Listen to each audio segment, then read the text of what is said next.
Hey guys, it's Avila, and today in this video I'm going to be talking about canopy control and how not to be nervous when you are under canopy.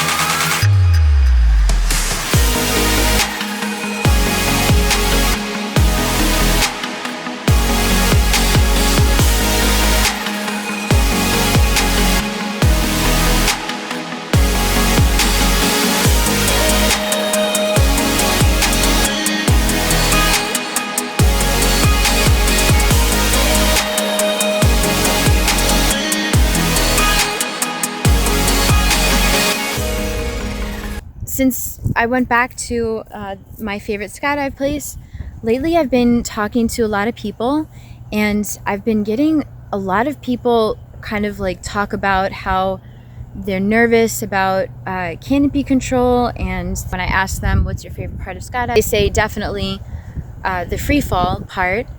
But then a couple of people have been coming to me asking me about canopy control and how they are a little nervous on how to handle the canopy part. So I actually want to share some of my experience. Maybe it will help you guys. By the way, this is one of my favorite parts of skydiving, is the canopy part, because when you're under the wing of the canopy, it's basically like you're flying. So you get to fly, and your arms will be like that too. Some people are actually quite nervous of being under canopy. So this is actually something I completely have experience with. At first, I definitely was nervous about the landing part. Since one major part of skydiving is being under canopy, it's definitely important to overcome your, fears or nervousness on canopy control and landing your canopy. So first you will exit the airplane, and then when you exit, it's pretty obvious you have to get stable. So once you get into a stable body position, you'll be arched, your back will be arched, your arms will be up like this, and your legs will be bent 90 degree to a 45 degree. So they should be sort of bent out like that. This way you're in the most prime position for body flight and stability. And then of course, depending on where you're at in skydiving, you can do all your tricks or all your movements and positions. And then once it's time to pull your pilot chute to release the canopy, and that you can actually discuss with your instructor on when to pull. When you're in the beginning stages of your A license, you'll probably want to pull a little bit higher, around 6,000 or 5,500. So once you've reached that, you have to get into a stable body position. And the reason being is because when you pulled your pilot chute and that releases, you need to make sure that your canopy comes out streamlined and straight, and all the aerodynamics and everything about it, how it works properly, it needs to come out properly, or else you will have a canopy malfunction. When you're arching and you're getting ready to pull, in order to compensate for the body positioning, you have to extend your arm in front of you and then reach back for your pilot chute or hacky or whatever it is that you have to pull your pilot chute. So you pull that and then immediately arch and relax. Arch and relax. After that, when you see your canopy come out, you'll notice that you will not be in the stable body position any longer. You will be brought to a forward motion, and it's basically your feet they call it feet to earth. So at this point, you will notice that your canopy is above you, and it's gonna take a weird couple of seconds to open. When it opens, then of course you have to check if it's square, stable, and steerable. You need to make sure that when you look above, that it's square. Now, when they say square, obviously the canopy itself is rectangle. It's not a square. So at that point, when you notice that your canopy is in perfect condition and that it's stable, everything's fine, you're not spinning out of control, then it's time for you to grab your toggles. So you'll notice up by the risers, there's going to be a slip with a toggle on each side. So you pull your toggle out and you hold on to them. And what they tell you is you need to do a steerability check. So that's going to be one big flare all the way down, then all the way back up. And then you're going to look to the left, and then you look first, then you bring all the way down, and it's going to turn you left. So you need to make sure that you're turning left, and that's a part of your steerability check. Then you reach back up and you do the same. You look right, you pull, and you're going to be turning right.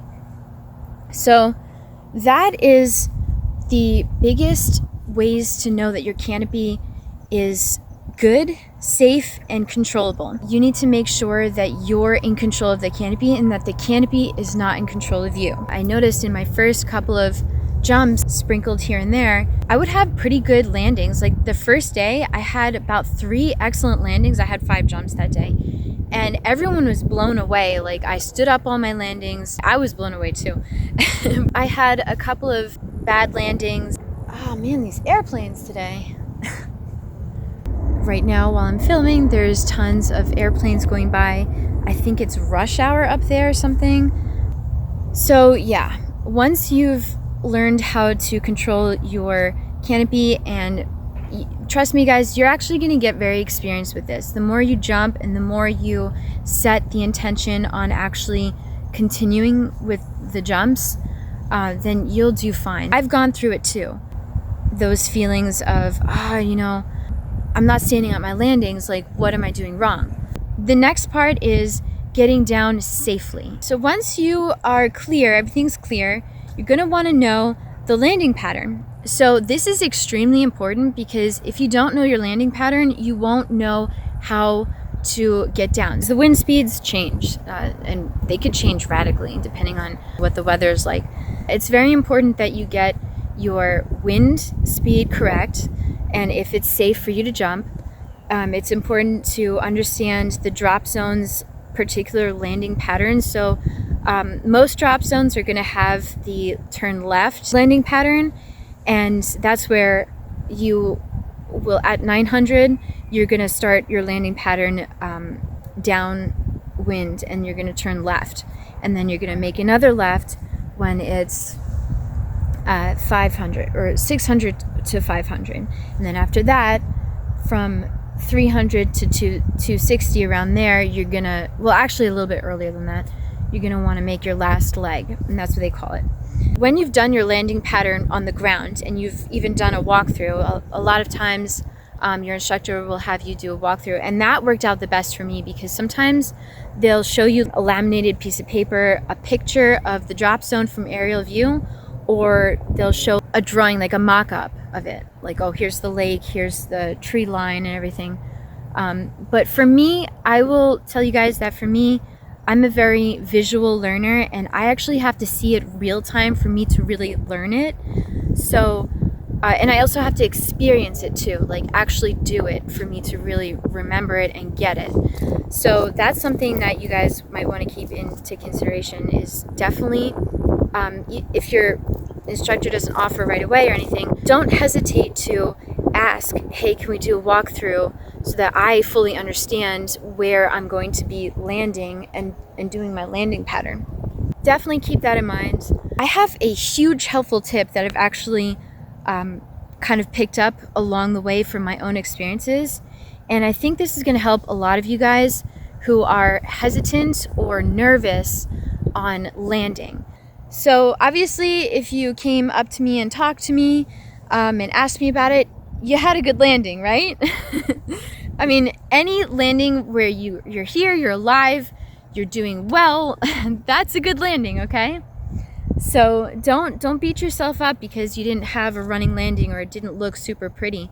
Like, you landed, you're here, you're safe, that's all that matters. And we've all seen the tandem instructors land, and they kind of come in really softly because they have huge canopies, and they come in softly, and sometimes it's just a whoop, sit on your butt, kind of nice landing, or sliding in, and that looks really, really gentle.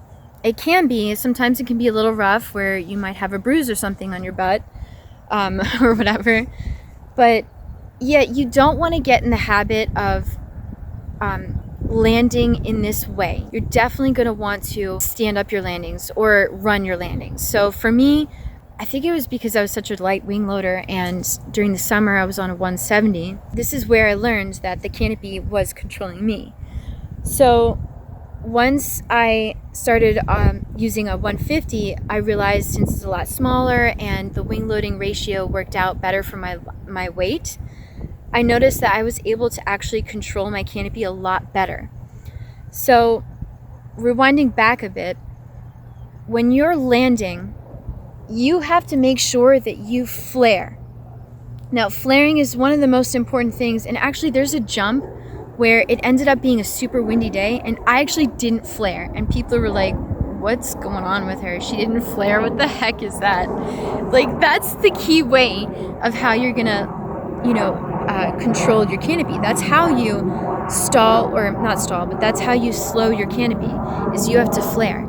So a lot of times in the beginning, when you're learning how to flare and what is flaring and how it works with a canopy, sometimes people will do it too quick, and that's something that I did a couple of times. And then sometimes I flared a little too soon, so there was nothing left, and then I was still super high, where it actually brought me down. There was actually a day where all of my jumps, I had a really bizarre way of landing. I landed on all fours, and the canopy would kind of drag me. So I was being dragged on my hands and knees, and sometimes, like there's this one time I had a little scrape here, and then also it was really weird.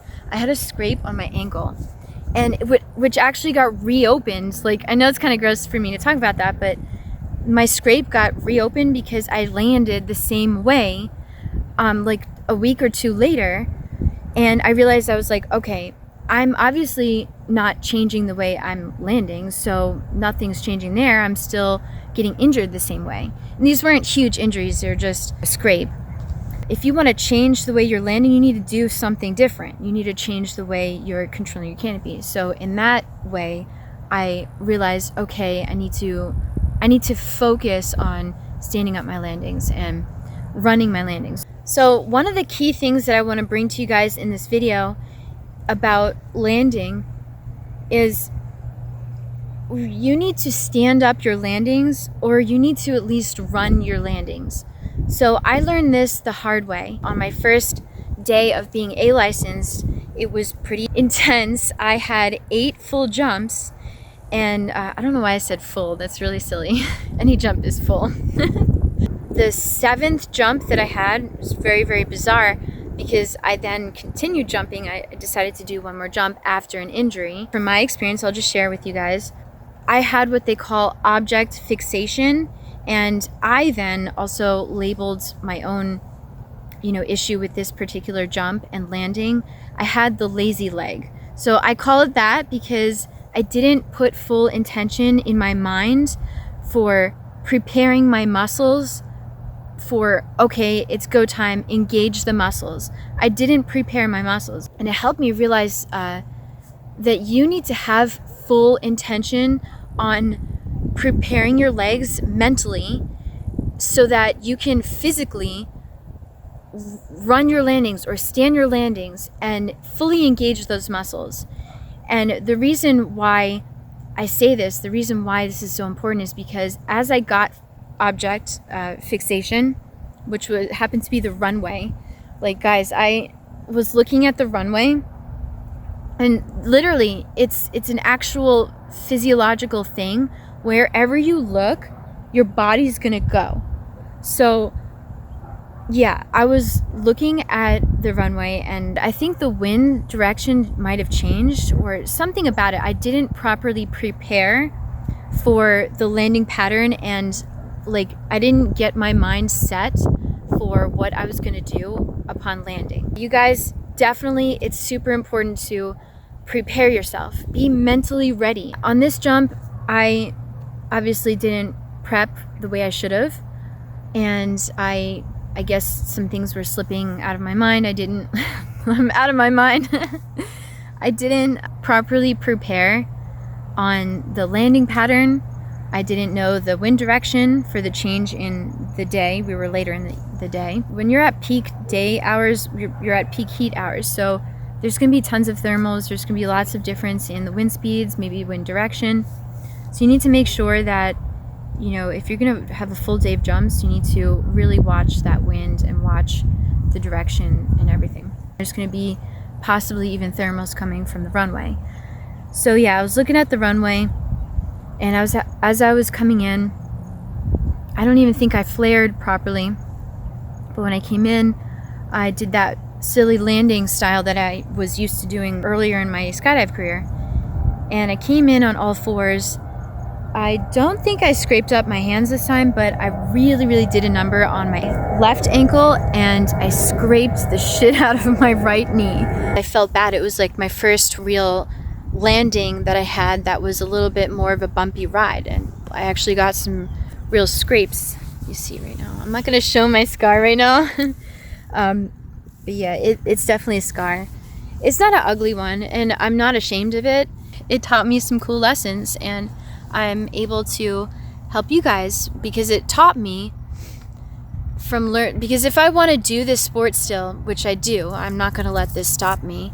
And that's what I really want to help you guys know as well, is that you could have this feeling too, where you have ambition, you have a real drive. If this is the love of your life, if this is your passion, then definitely don't let one landing or one bad landing deter you from doing the things that you love. So, and this goes with your whole life too.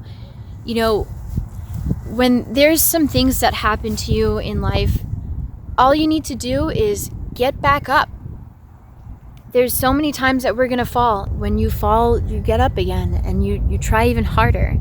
And then if you fall again, hopefully it's not as bad as the last time that you fell, but you learn from it and you grow from it. So don't let your bad landings beat you down or get you down. Learn from it and make you stronger. So that's what I did, is I really got to meditate, like especially when I got home, because earlier that evening I had some really cool people come to me saying, hey, let me give you some pointers. And of course I was so receptive to hearing these pointers. This really awesome guy from iFly, his name is Chris, he's just such an awesome guy. I was actually really surprised that he knew a lot about canopy control, and he was actually giving me like advice on how to control your canopy, and kind of like telling me, here's what you do here, or you know, and we were also both like assessing what we thought the problem was. I just noticed if you guys can see that, that's my pocket knife right there. And I know this is weird, but it's pretty innovative. I don't have a stand right now or a tripod. There's like a divot here, and I stuck this here, and then I kind of just rested my phone here, and it was my own homemade stand, so this way I'm not always, holding my phone while I'm filming. So yeah, it looks so funny there. Anyway, when you get out of the airplane, that's your time to shine with your free fall. Everything in free fall is completely different than the canopy part of skydiving. But if you want to do outdoor skydiving, you have to have a clear understanding of everything there is that comes along with canopy control and flying your canopy safely. You need to be confident about it. And if there's a bad jump that you have and you love this sport, don't let it break your confidence. Learn from it. Meditate about it even when you get home. That's actually what I did. I meditated about, what the heck went wrong with that jump. I realized that my legs, I did not have full engagement of the muscles. And that's kind of, I'm just going to say it's kind of stupid of me, because this is a sport. I need to be active, right? You're going to be landing a canopy. How are you going to land if you're just lazy bones? You can't be lazy with it. You can't, or else there's going to be injuries and there's going to be malfunctions. And pretty much most of the malfunctions with the parachute is because you didn't do something in its proper sequence of doing it. And that's why they say don't be an idiot when you skydive, because you always need to be conscientious of doing these things the proper way, and always, like, never get lazy, never get relaxed with it. You're gonna have to have like full awareness of just about every step of this sport, every step of the jump. You're gonna have to have full intention, full awareness, full drive through and execution of everything you're doing with this sport. Yeah, stick with it. You guys are gonna do great. Just keep practicing. You know what they say, practice makes perfect. And just have that drive to do it. There's so many people out there who are awesome at skydiving, and it's not because they were born awesome at doing it. They had to learn everything to do. So if you're a new skydiver, don't feel embarrassed or defeated if you had a bad jump and you're looking around and you see all these pro skydivers and they're all having perfect landings. Don't feel bad, because I guarantee you each and every one of those pro skydivers had more than a handful of mistakes and mess ups and bad landings. Each and every landing that I have now, I make sure it's a running landing, and it's not only graceful looking and pretty looking, but yeah, now I always make sure that my intention in my legs and my leg muscles are always going to be to fully be engaged and fully run and be prepared for running the landing. So that's something cool that I wanted to bring to you guys today. Thank you guys for watching. If you guys liked this video, then feel free to like my video. Thumbs up. And yeah, also subscribe. So if you guys are just finding this video, you're new to my channel, feel free to subscribe if you're interested. I do tons of cool videos on motivation and skydiving and spirituality. All right, guys, thank you so much for watching, and I will see you guys in the next video. Bye.